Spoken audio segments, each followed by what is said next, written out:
여러분 안녕하세요. 물개지옥입니다.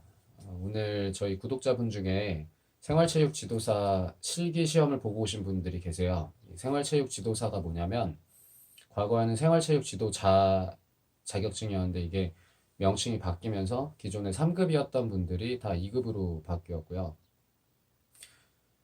이 자격증 시험을 주관하는 곳이 국민체육진흥공단이라는 곳이에요. 그 캐스포, KASPO, 캐스포라는 기관이고 올림픽 공원 그쪽에 본사가 있고요.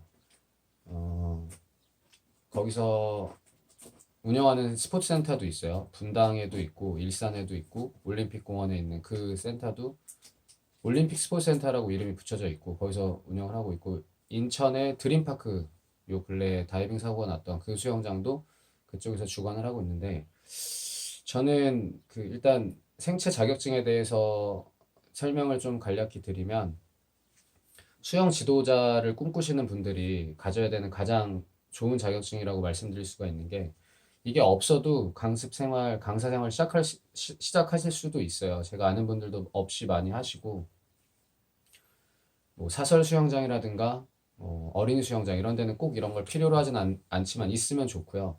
하지만 국공립, 나라에서 운영하거나 어떤 도나 시 이런 곳에서 운영하는 데는 반드시 지원 자격에 꼭 필요로 해요. 그리고 가드 근무가 추가되어 있는 수영장에서는 반드시 라이프 가드, 적십자가 아니고 인명구조원 자격증은 그 가드 근무를 서는 수영장에서 꼭 필요로 하고요. 그러니까 어린이 수영장은 사실 이 두 개의 자격증이 둘 다 필요가 없어요. 그냥 내가 수영을 할 줄 알고 남을 가르칠 자질이 되면은 할 수 있는 곳이 어린이 수영장이라 제가 그 강습의 꿈을 갖고 계신 분들께는 일단 먼저 시작을 해봐라. 생체를 따기 전에. 생체 딸 기록이 안 나올 수도 있으니 일단은 강습을 시작하고 준비해도 늦지 않다 이렇게 말씀을 드리는 부분이고 오늘 이 영상을 만든 이유는 그 실기 테스트를 보고 오신 분이 자기 기록을 안 알려주셔서 너무 속상하다. 나는 합격인지 불합격인지만 알고 싶은데 1년 넘게 준비를 했는데 그 기록을 안 알려주는 게 일단 입장할 때 핸드폰을 못 가져간대요. 혹시 기록을 잴까 봐. 그리고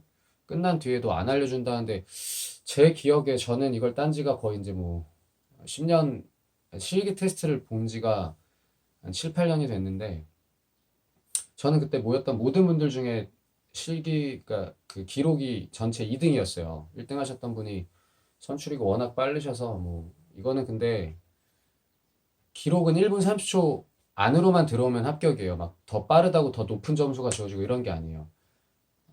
면허증 갖고 계신 분들 제가 일종 보통인데 일종 스틱 그거는 80점 이상인가? 면 합격이고 70점인가 80점 이상이면 합격이고 또 2종 이런 거는 또 70점 이상이면 무조건 합격이라 절대평가죠. 상대평가가 아니기 때문에 그거를 굳이 안 알려줄 이유가 전혀 없거든요. 상대평가라고 해도 안 알려주면 안 되죠. 이게 되게 궁금하잖아요. 나는 잘한 것 같은데 기록이 더 늦게 나왔어. 반대로 나는 못한 것 같은데 기록이 잘 나왔어. 이러면 이게 공정성에 어떤 문제가 생기는 거잖아요. 그래서 그 기록을 왜 안 알려주는지를 잘 모르겠어요. 그러니까 이 캐스포라는 기관이 제가 개인적으로도 여러 번 통화를 했는데 저는 분당 올림픽에서 약간 강습을 했었거든요. 근데 그때 그 수영장은 실기 시험을 봐요. 이게 몇 군데 없는데 실기 시험을 봐서 자세를 본다고 하더라고요. 기록은 안 보고. 근데 저랑 그때 같이 시험을 봤던 동생이 자기는 수영을 솔직히 잘 못한다고 생체도 겨우 땄고 기록이 잘 안 나온다고 얘기를 해서 아 뭐 그런 거 신경 쓰지 마라 그냥 같이 열심히 하자고 둘이 했는데 제가 월등히 빨랐고 자세도 제가 보는 눈이 좋잖아요. 제가 월등히 좋았어요. 그리고 그때 그 테스트 이거 채점하셨던 선생님들이 그러니까 제가 과거에 좀 배웠던 분들인데 그렇게 수영을 잘하시는 분들이 아니거든요. 근데 나중에 그 결과지를 보니까 저보다 그 친구가 더 점수가 높은 거예요. 실기 점수가. 너무 황당해갖고 막 그때도 항의 전화를 하고 막 이랬었는데 어떤 이런 빌미를 제공하는 거잖아요. 그거를 공개하지 않는다는 게. 바로 공개하지, 해야지 좋죠. 그게 안 하는 이유가 도대체 뭐죠? 저는 수영 대회 때도 수동 계측하는 그러니까 전광판이 없는 것만으로도 솔직히 좀 속상한데 수동 계측하고 기록을 심판들만 내 기록인데. 그다음 그걸 안 알려줘요. 나중에 기록지가 붙죠. 나랑 비슷하게 들어온 그 선수인 것 같은데 기록은 내가 더 느려. 그럼 얼마나 억울하겠어요. 다시 보고 싶은데 비디오 판독 이런 것도 안 되고.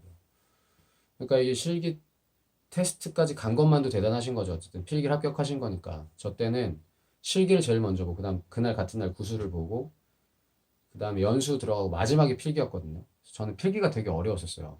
혹시 떨어질까 봐 되게 긴장했었고 공부를 많이 안 했기 때문에. 근데 이 실기 보신 분들이 아마 저 같은 심정이실 거예요. 제가 뭐 기록 줄이는 거 이런 것도 저는 영상 많이 있으니까 한번 참고해 보세요. 어떻게 하면 실격 안 당하는 방법, 물속 동작, 그리고 접배평자, 체력 안배를 어떻게 해야 되는 건지 이런 것도 많이 올렸지만 그 후에 이런 부분에 대해서 말씀드리는 건 많지 않을 거예요. 너무 안타깝고 속상한 일이잖아요. 이게 오랫동안 준비했는데 기록을 모르고 있다는 게 그 당락 여부를 알고 있어야 그 다음 또 준비를 할 텐데, 물론 나중에 알려주시겠지만 그 자리에서 바로 오픈을 했었으면, 하실 수 있으면 좋겠어요. 왜 안 하는지 정말 모르겠고, 이걸 보시는 관계자분들은 그 이유를 좀 설명해 주시면 좋겠어요. 그리고 제 기본적으로 국민체육진흥공단이 이 자격증을 주관하는 단체인데 거기에 대한 신뢰가 없기 때문에 그때 그 실기 테스트 제가 점수 더 낮은 거 보고 정말 당황했었고, 앞으로 영상을 찍어라 누가 봐도 공정하게 할 수 있도록 그런 기관이기 때문에 좀 더 저의 불신이 큰 것도 있는데, 아마 많은 분들이 공감을 하실 거예요. 이런 거를 오픈을 해놔야 나중에도 문제가 없을 것 같고, 이게 꼭 수영뿐만이 아니라 많은 뭐 보디빌딩도 있고 다른 여러 종목들이 있거든요. 근데 전국에 계시는 그 운동을 준비하시는 많은 분들께 응원의 메시지를 드리고 싶습니다. 그리고 다시 말씀드리지만 그 결과를 오픈을 했으면 좋겠어요. 이 부분이 좀 클린했으면 좋겠고, 어, 생체는 정말 갖고 계시면은 갱신을 안 하셔도 되는 것도 좋아요. 그러니까 좀 취득하는데 좀 실기 부분이 많이 마음에 걸려 하시는 분들이 계시는데, 그 팁은 또 제가 많은 영상 올려놓았고 또 차후에 또 말씀드리도록 하겠습니다. 지금 이 영상은 사실 준비하시는 분들도 마찬가지지만 어, 진행하면서 이런 부분들을 좀 클린하게 해주셨으면 좋겠어요. 왜 기록을 당장 오픈을 안 하는 건지, 수영 대회 때도, 수동 계측하는 대회 때도 앞으로는 선수들한테 좀 몇 초 나가는지 알려주시면 좋겠어요. 그래야지 준비하면서 조금 더 편안한 마음을 할 수 있을 것 같습니다.